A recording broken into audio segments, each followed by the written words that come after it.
item I want to talk about are the base stations. And you're going to receive the base stations in this box. This is what it's going to look like when you get it. Once again, there's be a label in the front. That's the label, that's a unique number. In this case, LGW, which GW stands for gateway. And once again, the 4-digit unique number. Right? So this is what the box will look like.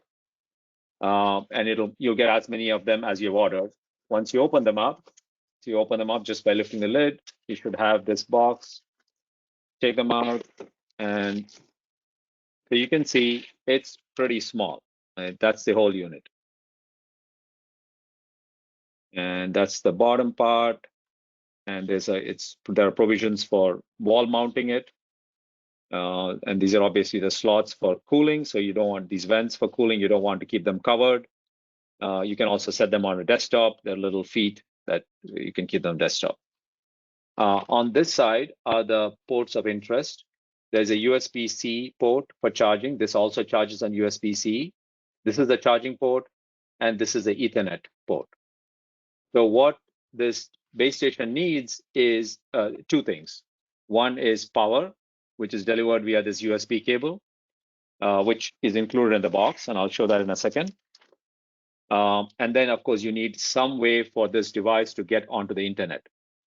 We recommend wired Ethernet, which is what this slot is for. And if you are not able to get wiring done, then we can discuss other options. One can be Wi-Fi. We generally don't recommend Wi-Fi because it uses up some bandwidth from what your guests might be using.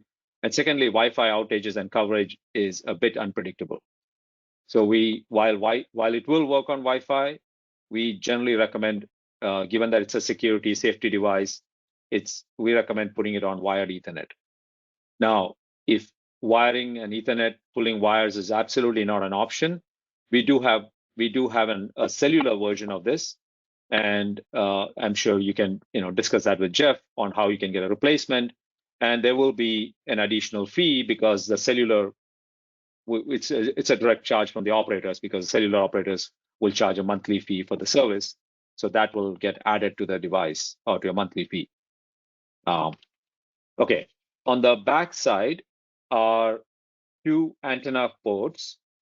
So the one of interest is the one on the right, and unfortunately, the text is in black here and here, and it's not easily visible, but it says LoRa, L-O-R-A. That's the port you want to connect to. The other side, it says 4G. You can ignore it. While this has a 4G cellular capability, this is not provisioned for operating in the US on cellular. So while it has a capability, we haven't enabled this on this device. So you want to be looking at the one on the right, where it says LoRa for LoRa. So the way to attach, and then when you go back to the box, in the box, if you lift the insert, you once again have, there's the charging cable, that's USB cable. And this one also comes with the actual plug, the charging plug. So you can plug this into the wall, and then on the other side, you'll plug in the cable, and that goes into the USB port. And that's for charging it. It also comes with two antennas.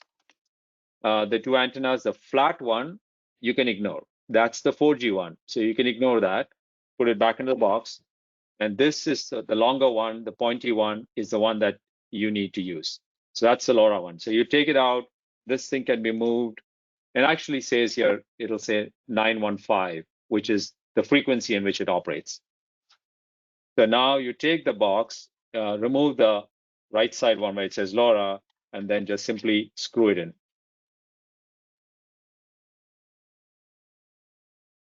So once it's tightened, you can turn this and flip it up.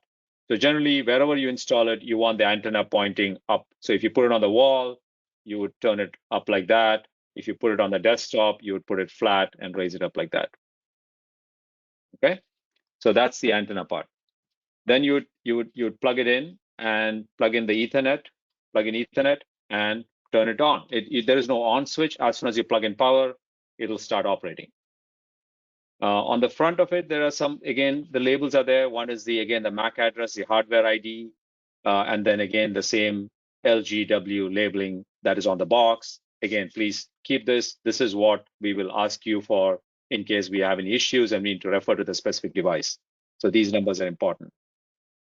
There are a set of LEDs here.